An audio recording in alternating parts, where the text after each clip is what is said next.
Suspended from a building, trapped in a straitjacket, chained in a box underwater, bound and shackled, master of illusion Harry Houdini always found a way to escape. With all his skill, strength, and self-confidence, Houdini seemed invulnerable, but he found out that no one could trick death. On this episode of Mysteries and Scandals, we'll relive the tragic mishap when Houdini's fearlessness proved fatal. One young man said, "You mean you could withstand a punch in your stomach with all my force?" And the young man struck him. We'll also show you how Houdini constantly tempted fate. That may be the most terrifying of all, being in a confined area and locked underwater. When you went to see a Houdini show, the visceral would be screaming that crazy guy is going to be drowned, and the intellect would be going, no, that's a hero. And we'll reveal why no one dared underestimate the power of Houdini. My feeling about why we still talk about Houdini is that he was doing miracles. He said that if there was any way to communicate after death, he would find it. I'm AJ Benza. Join me as we unlock the secrets of the world's most famous illusionist and expose the one trap even Houdini couldn't escape.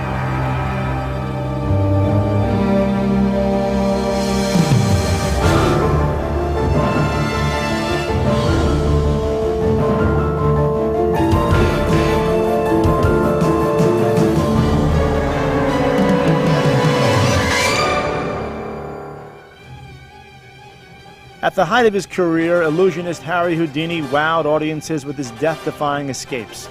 A typical stunt for Houdini had him tied up in ropes and suspended over a vat of flesh-eating acid. If anyone came through the door to help him, Houdini would plunge into the cauldron of doom. How's that for high drama? But even in his earliest days, Harry Houdini was well acquainted with adversity. Houdini was born Erich Weisz in Budapest on March 24, 1874. His poverty-stricken family immigrated to the United States when Houdini was 4 years old. Pulitzer Prize-winning biographer Ken Silverman. Houdini had a difficult childhood. I mean, his father was an unemployed rabbi. He had come to America and tried to get work in Appleton, Wisconsin. He had barely enough money for food and clothing. The rabbi and his wife, Cecelia, struggled to support their 7 children. Young Houdini did what he could to help earn money. Dorothy Young appeared on stage with Houdini in his later years. Young says that by the time he was 9 years old, Houdini was already a showman. He took his cap and went down to the village square of Appleton, Wisconsin, and he would ad-lib and do a few little tricks. Then he would go home. He placed all the coins in his hair and a few on his shoulder, and he went in carefully. He said, "Mom, shake me." And she took his shoulders and shook him, and all the coins fell to the floor. And he said, "See, Mom, God helps those who help themselves." In search of a better life, the Weisz clan moved to Brooklyn, New York in 1887. There, the 13-year-old Houdini discovered his true calling. His mother gave him a magic set when he was, I don't remember, 10 years old or something, as a reward for bringing money into the house. By the time he was 16, he was already doing magic, and by the time he was 18 or so, he was performing professionally. The first feat for Erich Weisz was to come up with a catchy name. He adopted the last name of French magician Robert-Houdin and Americanized Erich to Harry. And presto changeo, Harry Houdini was created. Nancy Leschke is the spokesperson for the Houdini Historical Center in Appleton, Wisconsin. He started out as a pretty traditional magician in the vaudeville circuit and, performing at dime museums and theaters with other acts as part of a 10-act bill. While performing at Coney Island, 20-year-old Harry met a young singer, 18-year-old Bess Ranner. They were married 2 weeks later on June 22, 1894. Houdini's new bride soon joined his act just as he was starting to take off. Master illusionist Penn and Teller.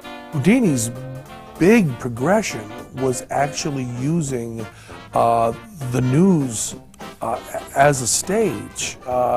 He did tricks that were designed not for how they looked on stage, but rather for how they'd look written up in print. He really caught on to what attracted the public's attention. He started something called a challenge act, and he would take handcuffs to the local police station or to the local newspaper office and have the officials from that institution bind him, and then he would, of course, escape every time. Well, almost every time. Once in New York, early in his career, a police sergeant who was patting him down thought that he saw something under Houdini's toes, and apparently there was some kind of small pick underneath his foot that maybe it squeezed between his toes. He didn't deal with the idea of magic at all. he dealt with the idea of trickery, of stunts. Celebrated magician Lance Burton. Houdini invented the whole idea, I think, of being an escape artist. He's the one that really made that into a big deal. I think he did that by hooking into people's emotions. It's not just a guy going in a box and then getting out of the box. It was a guy risking his life. By 1899, the tricks of 25-year-old Houdini became even more daring and bizarre. He went to an insane asylum, and he was allowed to watch an inmate in the asylum struggling inside a straitjacket, and he got the idea that it would make a good escape. He started presenting it hiding behind a cloth or in a small cabinet out of sight of the audience. But then he got the idea of doing it out in front of the audience, just on the stage, and letting them see how he got out. He was doing the straitjacket escape in his show, and he had this crazy idea of, why don't we hang Houdini upside down, downtown, out of a window, and thousands of people will gather around and watch this nut hanging upside down trying to get out of a straitjacket. The most important fact about a straitjacket escape is it's easier to do upside down. Much easier to do, because you have the weight of your arms, helps you pull it up over your head. But to Houdini's fans, the straitjacket stunt appeared life-threatening. The snow job of the straitjacket escape hanging up high is really phenomenal. What difference does it make whether you're 6 inches off the ground or whether you're 200 feet off the ground? If you're completely secured in place, you're trying to get out of a straitjacket, it makes no difference at all. Crowds obviously loved Houdini. I mean, from newspaper accounts that we have, the applause was always thunderous, and people shouted and waved their hats. Hanging in a straitjacket over Times Square for a nation of immigrants, saying, "I defy the jails of the world to hold me." There's nothing more American than that. Calling oneself an escape artist, self-liberationist, is just the most purely patriotic American thing we could possibly have. A true hero. So what does a hero do for an encore? Well, in Houdini's case, he turned his already dangerous tricks deadly. Coming up, how did this master illusionist try to defy the laws of nature?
For generations, magicians have tried to duplicate the tricks of the world's leading escape artist, Harry Houdini, but none of his imitators have managed to capture the public's imagination like the great Houdini. In 1908, the 34-year-old illusionist elevated the danger of his stunts to a new death-defying level. A brewery had challenged him to escape from the milk can, and he was chained up as he was used to and dropped in the milk can, which was filled with beer instead of milk or water. He was very physically fit and did not drink or smoke or anything of that nature, and so he said that the fumes from the beer almost overcame him, and that was the time that he felt he risked his life. He had all kinds of devices to intensify the dramatic punch of what he was doing. For instance, in his milk can escape, he would be put in a milk can covered with liquid, and he had a giant clock built for it so that the audience could see the time ticking away on the stage. And he also asked the audience to hold their breaths while he was inside the milk can to see how long they could hold it. Of course, after about 30 seconds, everyone went, but Houdini was still inside. It generated great newspaper stories because it seemed impossible, of course, and of course he escaped. Matthew Carpenter is the curator of the Houdini Historical Center. There's certainly a very interesting myth built up around this man, and in that way he's an incredible American self-promoter. One of my favorite Houdini stories is that when he was asked to write an entry on magic for the Encyclopedia Britannica, he wrote his entry on the history of magic.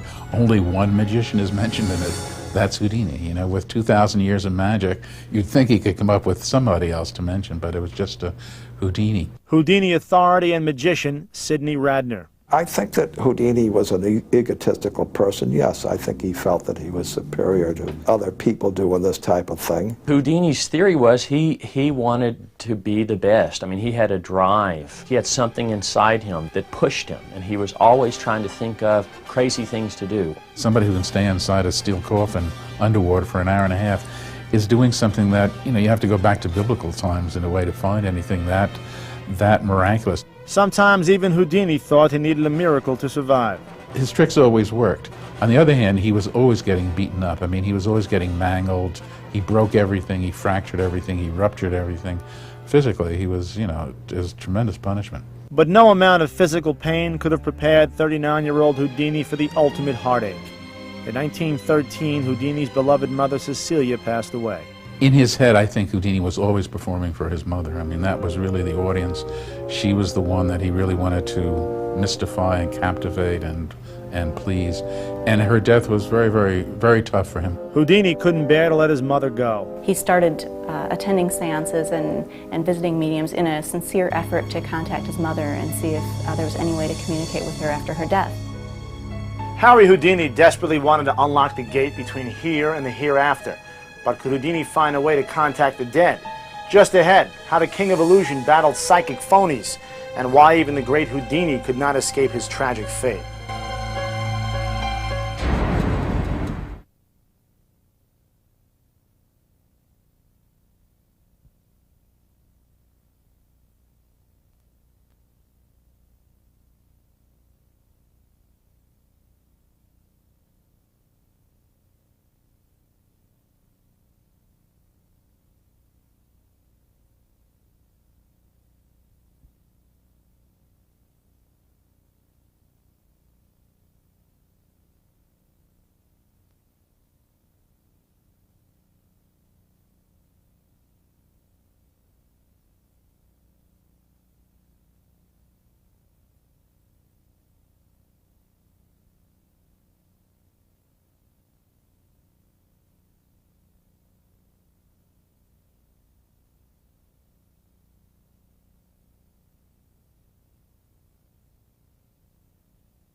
Escape artist Harry Houdini freed himself from straitjackets, chains, and giant milk cans.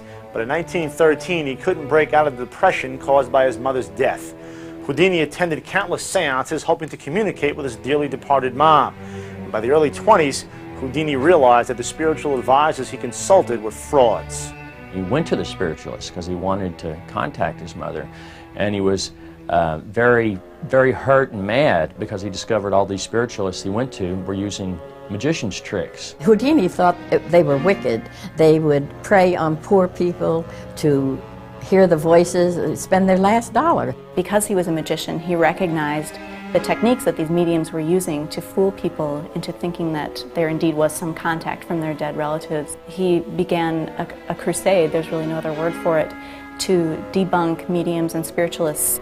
Houdini attended seances in disguise. And once he figured out the deception, he'd reveal his true identity and expose the scam. He was the first really famous magician to say, "I'm doing tricks, and so are they."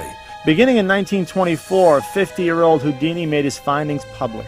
He went around the country lecturing against the spiritualists, and he gave an hour demonstration, show how they were able to make trumpets blow and so on. He spent over $1 million that one year exposing spiritualists. I don't think Houdini ever said he didn't believe it was possible to contact the dead. He was always hoping that he could, and he was always looking to find someone who was genuine. Houdini's obsession with death often pushed him to accept even more dangerous challenges. He was always tempting death, and he was a daredevil. He had that kind of temperament. One of the stunts, he stood on the top of a biplane and jumped handcuffed into Lake Michigan. He was always taking pretty big chances. In the winter of 1925, 51-year-old Houdini made his debut on Broadway. Audiences were thrilled to see his death-defying stunts. The most spectacular individual trick, if you want to call it that Houdini presented in his career was the Chinese water torture cell. They had this large cabinet filled with water, and they would tie his ankles and his hands and lift him head first down into the cell. When Houdini is put into that, there is a big feeling of, oh no, he's going to die, he's going to suffer, this is going to be miserable. But then he gets out okay. And that's when you know it's been art. But in many ways, Houdini's art was torture. He suffered countless injuries on stage, from broken bones to internal bleeding. Still, Houdini continued to push himself. And finally, in the fall of 1926, the 52-year-old illusionist faced the reality of his failing health. He was performing in Canada at the time that he first became sick. There are accounts that he may have had appendicitis for a little bit of time before the incident that provoked it or aggravated it. The famous story is that he was in his dressing room in Montreal, and a student asked him, "Can I punch you in the stomach?" One young man said, "You mean you could withstand a punch in your stomach with all my force?" And Houdini nodded. And the young man struck him without any preparation or telling him, and it burst his appendix. Historians aren't sure right now whether he indeed had appendicitis before that time and the punch just ruptured his appendix or aggravated his condition in some way. Sick and in great pain, 52-year-old Houdini maintained his strenuous schedule. He was asked to see a doctor in Montreal, and he refused because he had a rather important engagement in Detroit. He went to the theater and performed and collapsed. It turned out that he had a ruptured appendix, and the ruptured appendix caused peritonitis to set in. Peritonitis comes from a bacterium, appendicitis comes from a bacterium, and that couldn't have been given to him by a punch in the stomach. He must have had it before. But that punch to the gut no doubt made a bad situation worse. With his wife Bess and his brother Houdin at his bedside, Houdini took his final bow. On Halloween in 1926, a week after he had been punched in the stomach, he passed away. He simply said that he couldn't stand the pain anymore, he couldn't take it anymore. He died in his brother's arms on October 31st when he finally gave up. He said to Houdin, "I have to give up," and he died. Come on, this is Harry Houdini we're talking about. And Houdini himself said if it was possible to communicate from beyond, he'd be the guy to find a way. So break out your Ouija board, folks. When we come back, I'm going to tell you the secret code Houdini devised to prove there's life after death.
On Halloween 1926, the great escape artist Harry Houdini died at the age of 52 from peritonitis.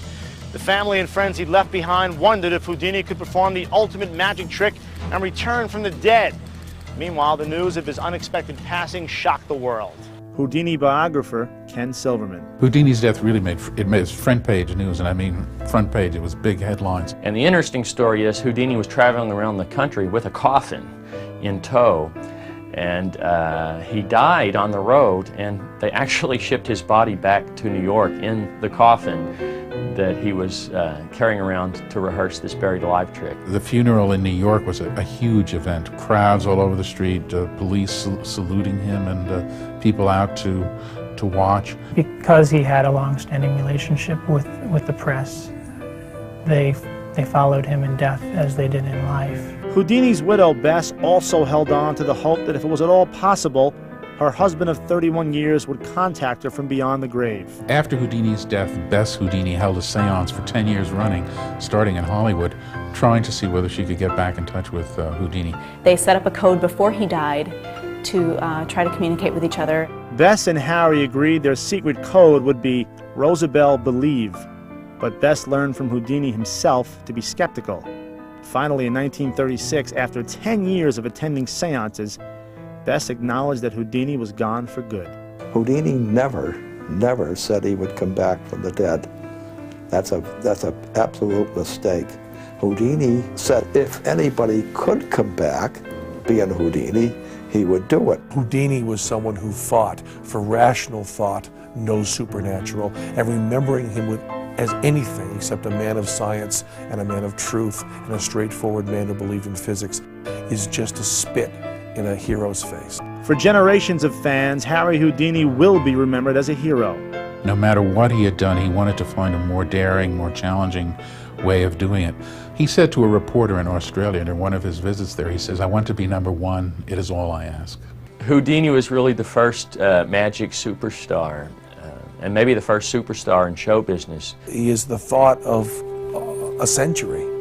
He really is the idea that we can think our way through things. And it's a powerful idea that is emotional and at the same time intellectual. And we don't have any other stars in the 20th century that have come close to that. You know, when you think of it today, when you think of U2 playing a concert, you know, in the middle of an intersection, stopping traffic, well, we've all seen the footage of U2 doing that, but that's Houdini. Houdini started that. Even though he was a superb showman, in private life, he was a kind, compassionate, very caring person. So the Frank Sinatra of magic, exactly. He was sort of like the Evel Knievel of his day. Jack Dempsey, Babe Ruth, and Houdini. I think they have become legends. 200 years from now, there will be some scholars who will talk about Elvis Presley, but I think they'll still be talking about your boyfriend pulling a Houdini. And even today, so many decades after his death, many of Houdini's secrets are still secure. Houdini's lucky. We still don't know how he did a lot of his things. I am the only living person that was closely connected with Houdini. Houdini swore me to secrecy, and I've never divulged anything since. Houdini was a product of his time. I think if somebody would say to me, could anybody do a Houdini today? I don't think so. Every time you talk about freedom, every time you live freedom, you are working towards it. And it's part of the constant work of keeping things free. And I think that even on that silly, cartoony level of throwing off handcuffs and throwing off straitjackets, that it's still very, very important. And it gets people saying the word freedom. And I mean, I'll repeat it forever, I defy the jails of the world to hold me. It is kind of like an American anthem. So maybe Houdini couldn't actually come back from the dead, but his magic spell will live on forever. And if that's not escaping death, I don't know what is. I'm A.J. Benza. Join me the next time we conjure up Hollywood's tricks, tragedies, and triumphs on Mysteries and Scandals.